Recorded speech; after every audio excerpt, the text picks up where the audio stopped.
Hello YouTube, it's Beck here from Curated.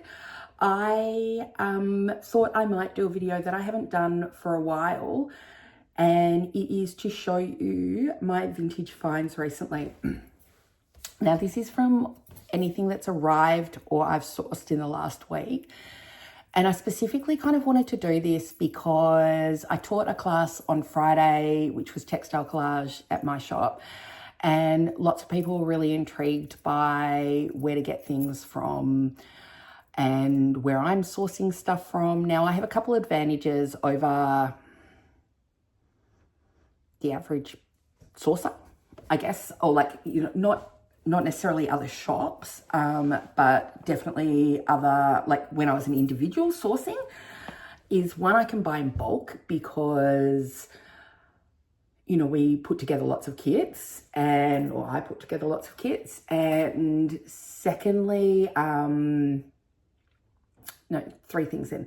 Secondly, that people will sometimes come to me and say, I've got, this big bag and I want $300 for it. And they'll show me a little bit of it and I'll say yes or no and just buy the whole thing and not quibble about it. And some of it will be donated back to an op shop, which is an Australian thrift shop.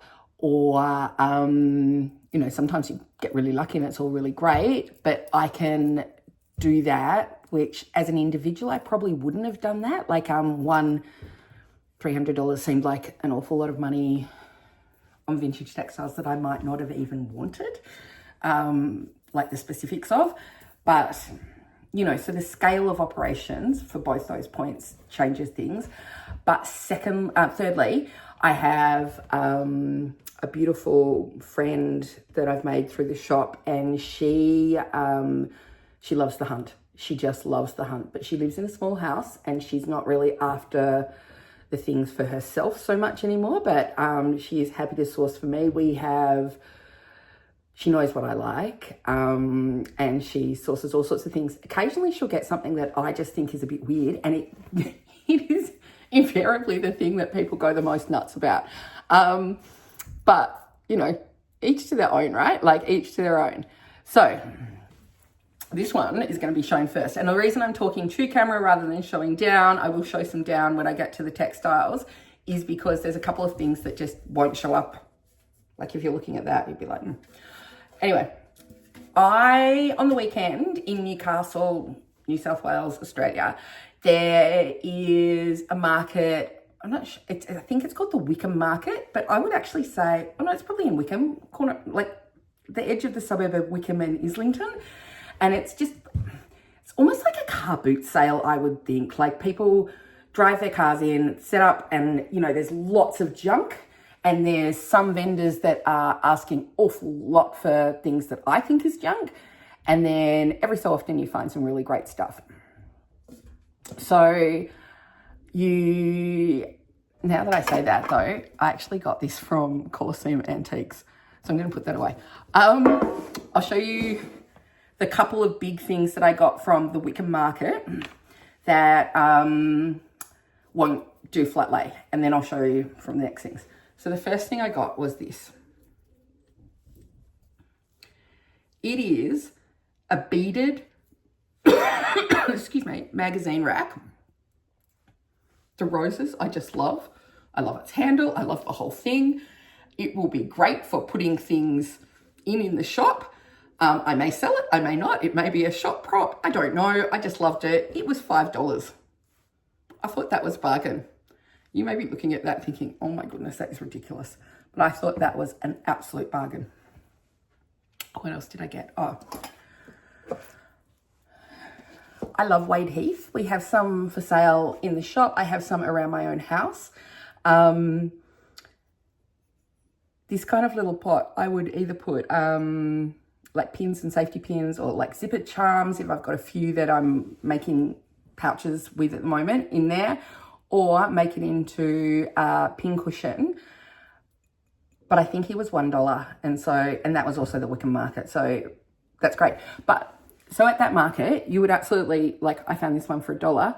I saw a vendor selling chipped Wade Heath and they were like $25 a piece. So you've got to know what you're buying and what you're interested in sourcing. I picked up some salad servers, and these are, they're silver plated, or that, what is it, ESPN? I don't know. Cute salad servers. We cater lunches when we're teaching courses, and to have some more salad servers for the shop, because I've been taking ones from home, will be good. And they were $6.50, which I also thought was a really good price.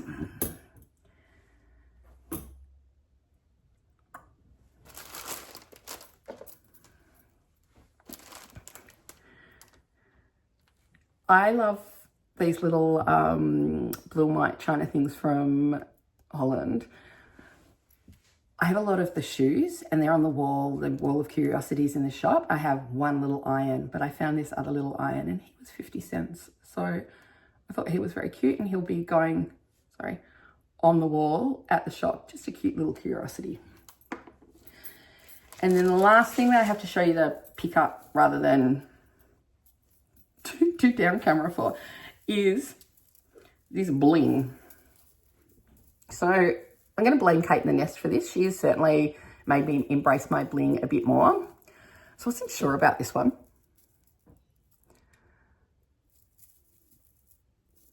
Lots of sparkles.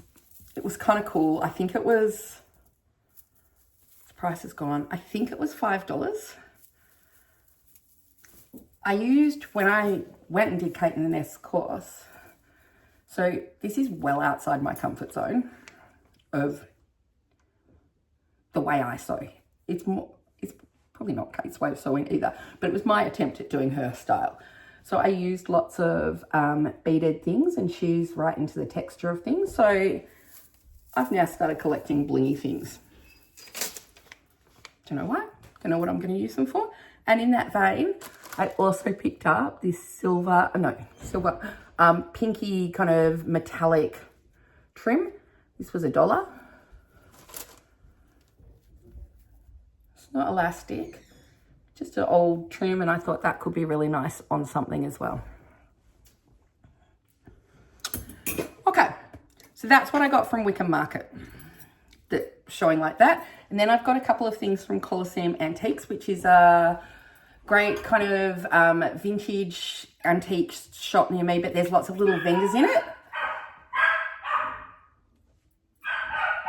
Tom, can you help Ziggy?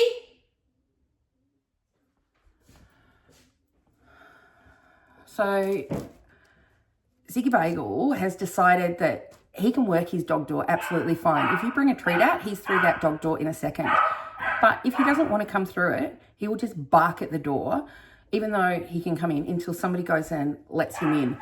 So just give me a sec. I'm going to let Ziggy in so he stops barking. Sorry about that. So in the rest of, in the fashion of my family, Ziggy is obstinate and, has very firm opinions about things and doesn't hesitate to let them be known.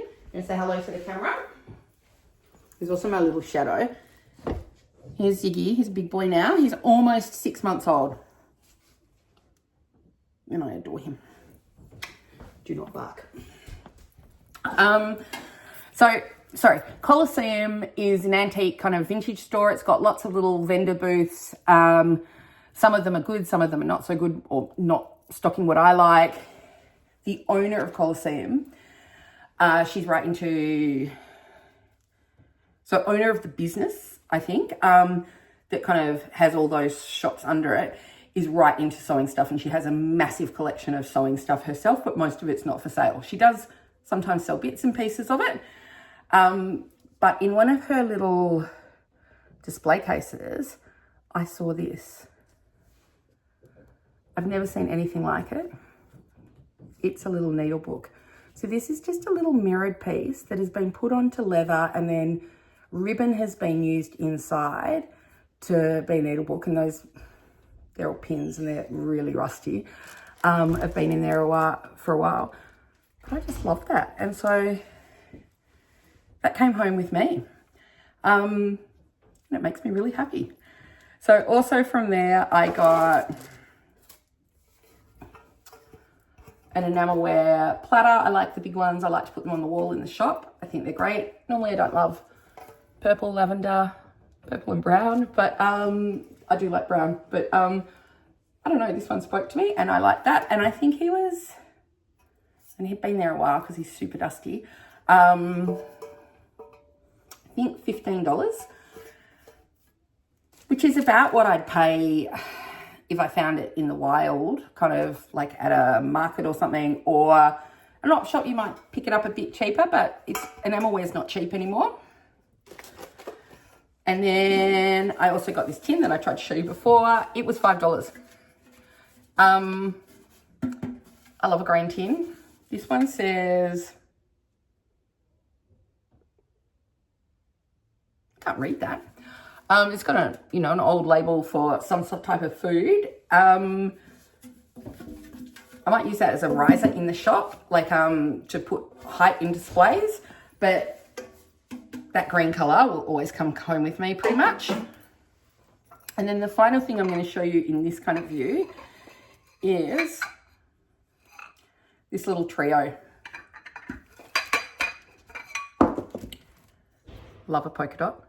So this really made me feel happy. It is from Babacombe Pottery, made in Torquay in England. No, sorry, Torquay in Devon.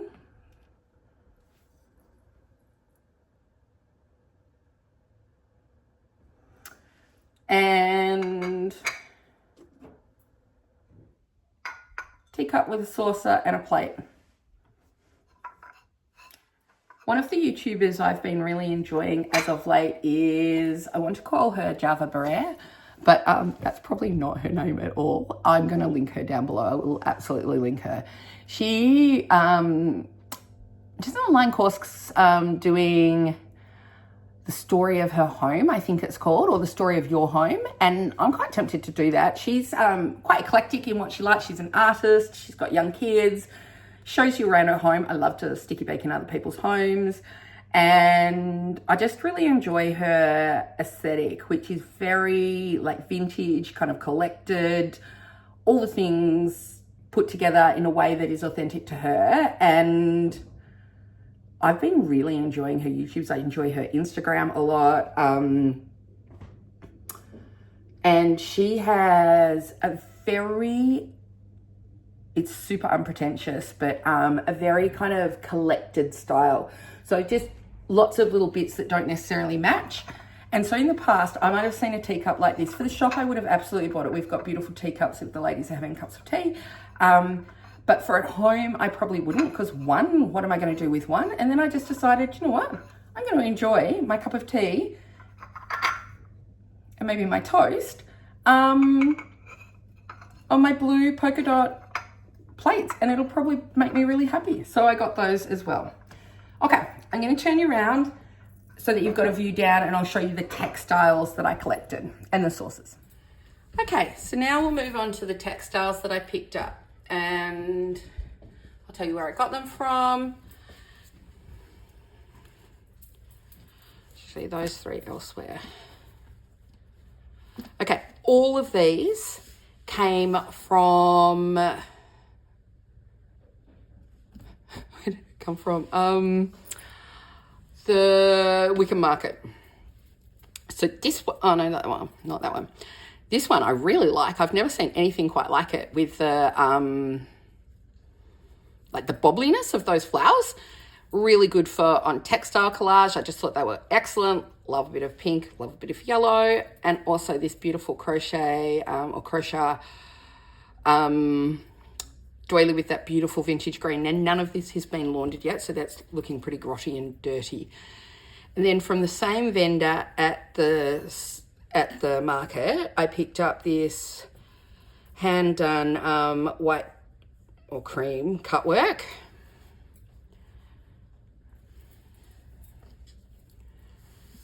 A heart, which I think is very beautiful.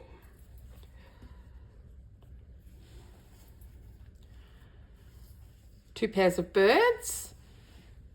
On that Friday class, everybody was commenting that if you've got a bird on something, then the price is just like 3 times as much. And and the birds are really popular. We were quite surprised when we were talking about stuff how expensive things were. I keep seeing doilies online selling for like $80 and stuff, which are just, it's not ridiculous for the amount of work put into them by previous makers, but it seems to have gone kind of crazy in a hurry. And I certainly don't sell them at that price. This lovely cat. Hopefully some of this marking will kind of come out a bit when I launder it, soak and wash it. Now, I'm pretty sure this same vendor, I got a beautiful tea cozy from it, but it was less faded than this. But this work is just really fine and beautiful, and very thrilled to pick up another piece of that. Little house and tree piece. So this one goes with that big heart, and it's the small heart, but there wasn't three. Normally there's three in a Duchess set, one large, two littles, but definitely goes with that big heart. A sandwich tray doily, quite like the yellow and the green there.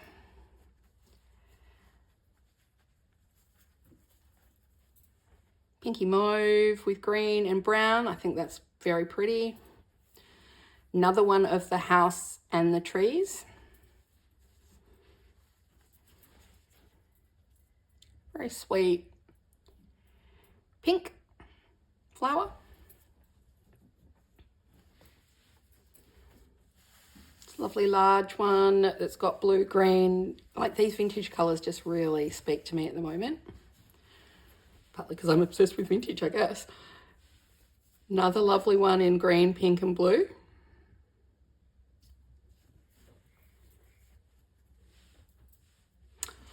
So that and this was all from one vendor, and I'm pretty sure I paid her $40, I think, which I think was a good price. I need to, of course, launder all this. There'll be some loss from that. There's, you know, the finders for like getting out there at 6:30 in the morning and finding this stuff. But, and then we pay an ironing lady as well. But, you know, that's a good price. It's not super cheap in the wild. You've got to know where you're looking. I know which vendors often have this kind of stuff at that market, and I pay attention, and I always go to them first. And then at two other vendors at the market. One person had these, lovely poppy, another set, and then so a traditional Duchess set. It's all marked and it's quite dirty at the moment, quite fine as well, so hopefully we'll launder okay. But I did like the poppies on that. I thought they were very pretty, and that set was $4. Just a little napkin with some cut work and a nice, so this would be lovely in a needle book. So I picked that one up. A horse Duchess set. So this needs to be for like a specific person, I think, but it's beautiful work. I personally aren't probably going to put a horse in the middle of something, but some people really love their horses. These ones with the little horseshoe, absolutely I would use. And that was a Duchess set as well, and I'm pretty sure that was $4 as well. So I think I spent $9 with that vendor on that little bundle. And then one other vendor had this one, which actually is like starched, and I will wash it though, because one, I've picked it up in market, but it's got some marks on it, like little fine marks, and they may come out with laundering. Now, I really love the snow bells and the blue on here. So this is a really pretty one, and I believe this one was $2. Now, interestingly, those prices are cheaper than I will find at op shops often. I'm sorry, I've grabbed the stuff that did come from the op shop. So I, in this week, have gone to quite a few op shops and found nothing at a price that I would be willing to buy. They've had doilies at like $10 that weren't particularly lovely or fine and dirty and all the things. But one op shop had these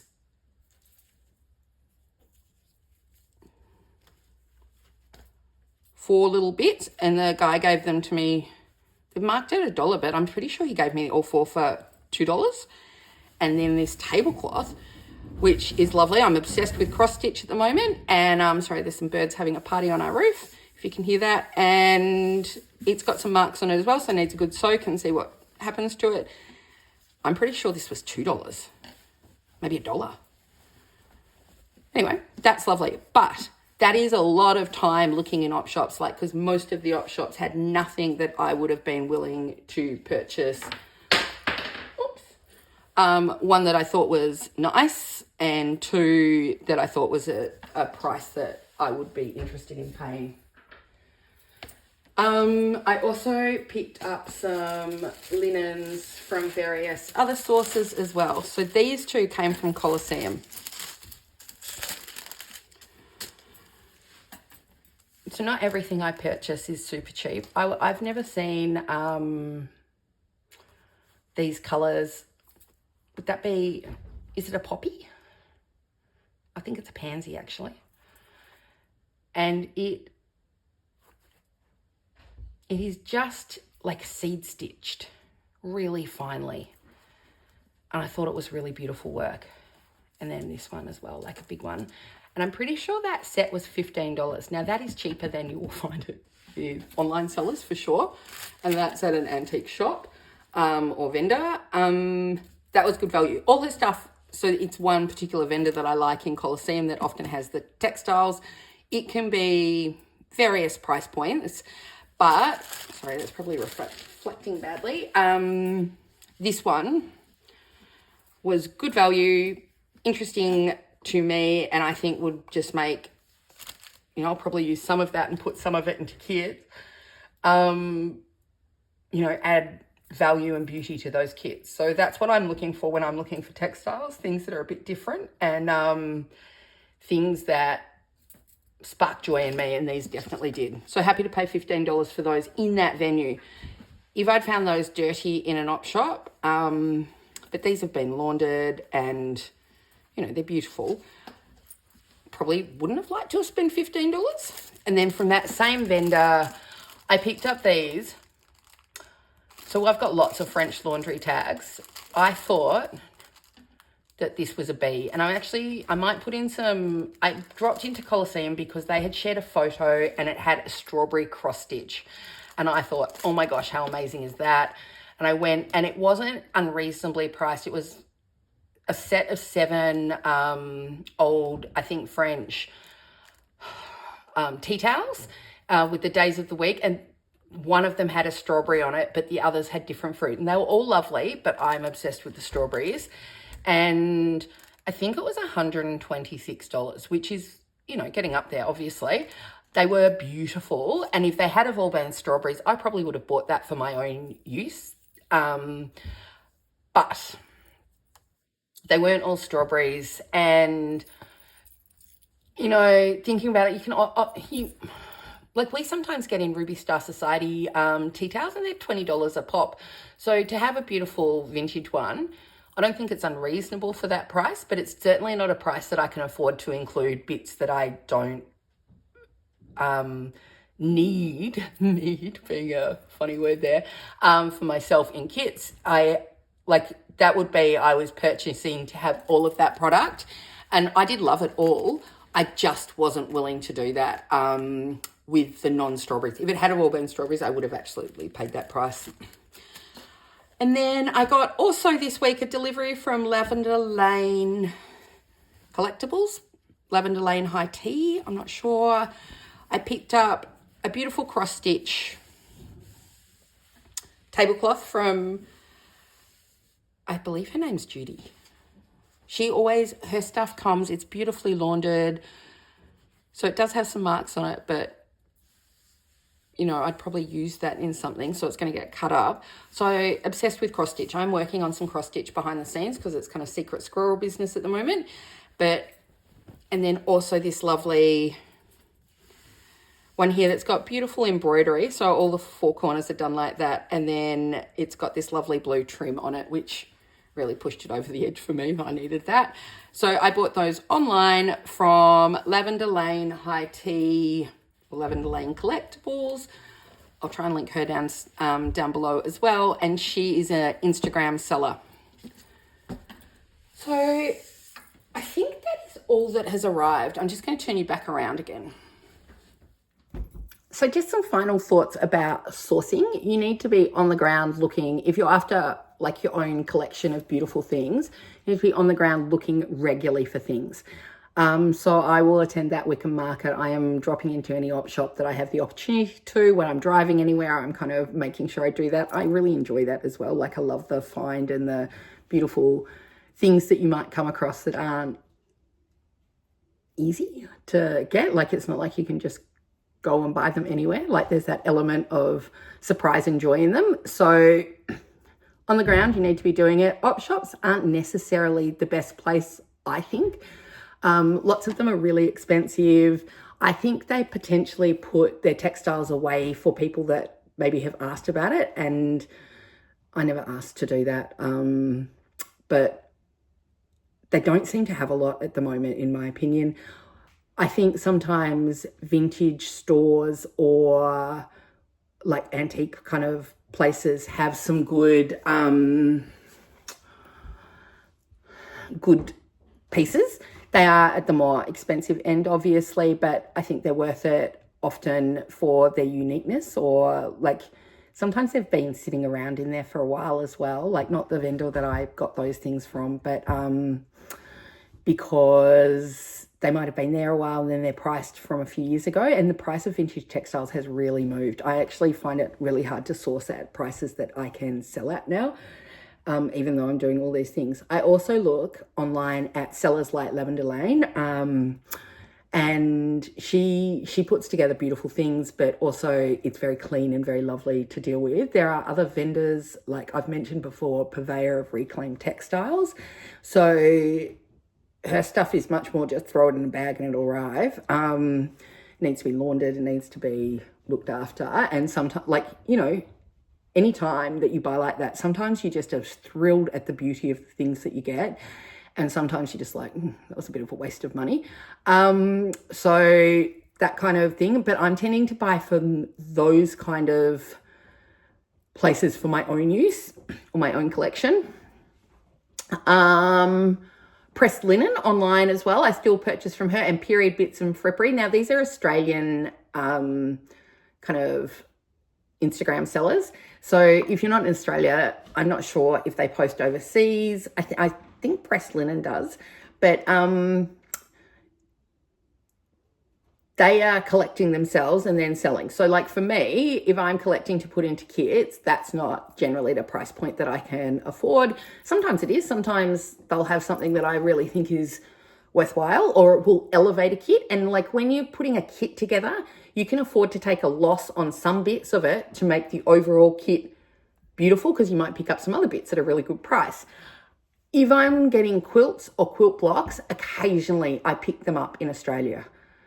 Occasionally. I've been collecting these for a while, so I have an advantage there, I guess.